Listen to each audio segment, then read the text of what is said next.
Good morning, friends and colleagues. I've been greatly honored to serve as your AILA president. AILA is an organization with a proud and important history.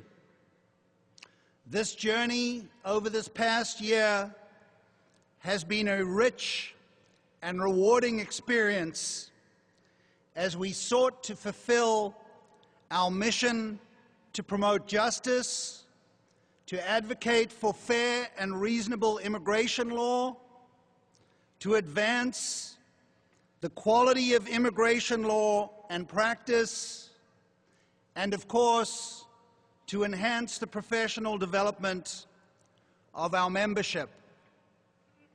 What has been most rewarding is the opportunity to work closely with you all. I've enjoyed sharing ideas and getting to know so many of you, and I'm deeply grateful to each and every one of you for your support and for your commitment to AILA. We have faced challenging but also exciting times. Despite the many challenges, AILA is now as strong as ever, and we are ready to accomplish our critical mission. With your help, we will succeed. But to do so, we will need your continued support and commitment in the months and years ahead. During the past year, AILA has been rebuilding as we have been in a state of transition. We have had to fill the gigantic shoes of Jean Butterfield, and we have done so with our new Executive Director, Crystal Williams.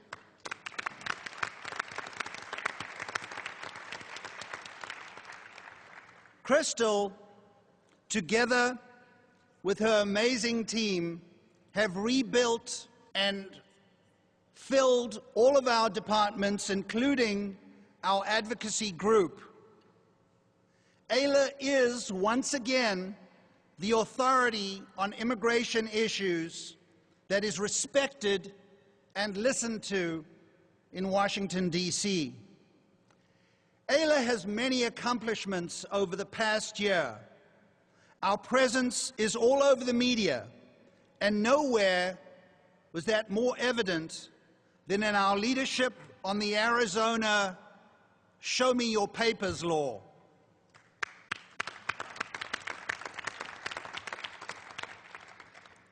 One achievement, and you've seen some of it, that AILA is very proud of is the development of a coherent solutions campaign.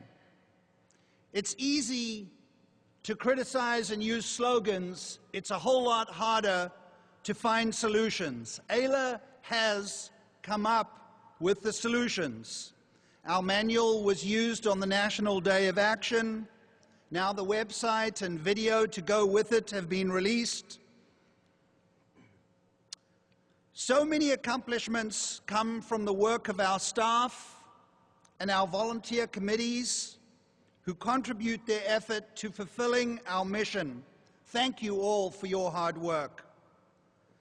I'm particularly proud of the massive contributions of AILA and the American Immigration Council amicus staff to moving the law forward.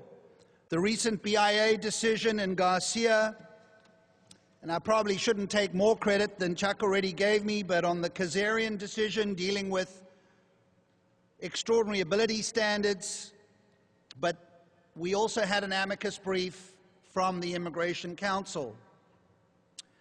I encourage you all to please stop by the awards ceremony on Saturday at 4:15, where we will be honoring the entire amicus committee in the National Harbor, Room 10.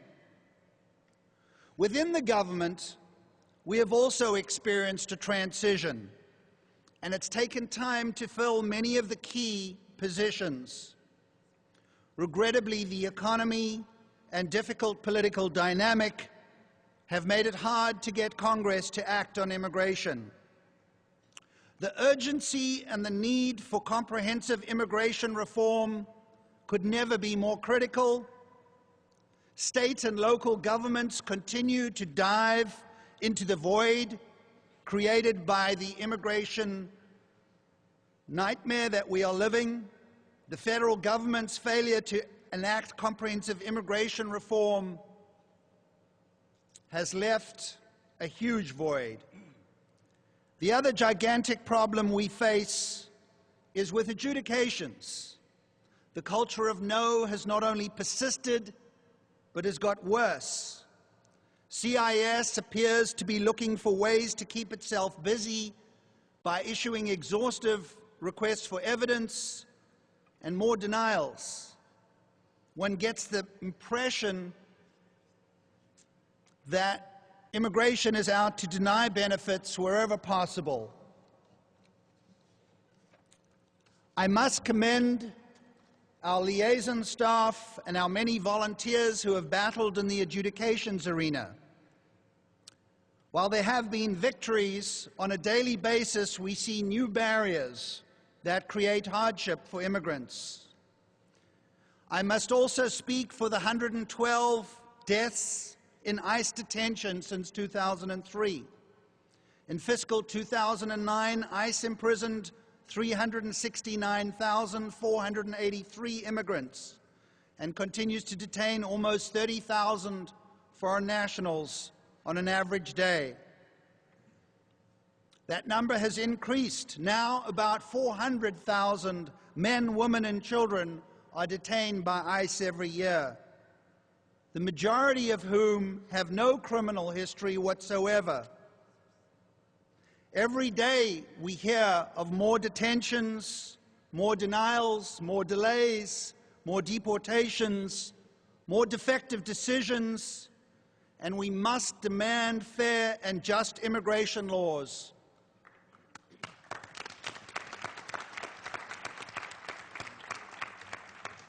Short-sighted immigration policies threaten our economic security, and they threaten our future and that of our children.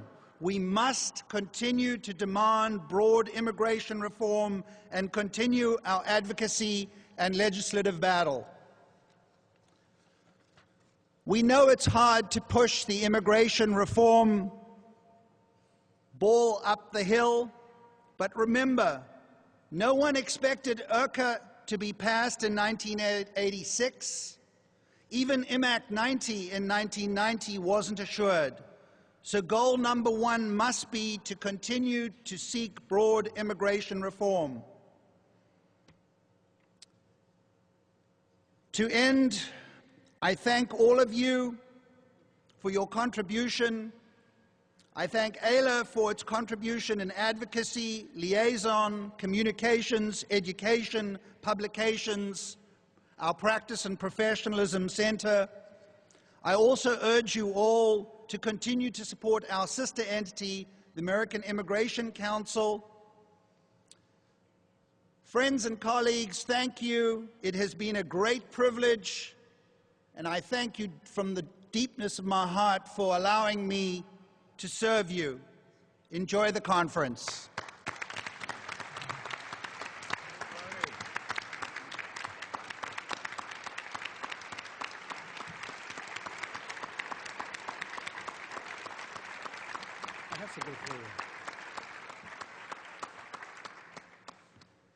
Anybody know that Bernie's an optimist? God, I love that about him. Every year we give an award to the outgoing president, and this year I think the award is particularly appropriate. Bernie, would you come over here for a second? AILA picks an award that is fitting and appropriate and something that relates to the person's background and future. And Bernie, I think if you will help me hold this for just a second. Would you hold that open for just a second? You're going to love this. Many of you know that Bernie is not a native Californian. You do know that, right? Bernie is from South Africa and is a refugee from there. But we thought it was appropriate in honor of your heritage, Bernie. We have for Bernie a red, white, and blue hippopotamus handmade in South Africa from used vuvuzelas. No, I'm not. I'm just kidding.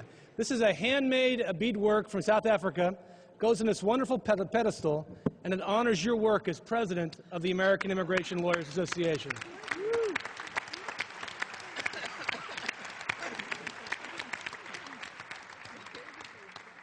Chuck, that's one beautiful hippo. These animals are about 10,000 pounds. Don't let them stand on you.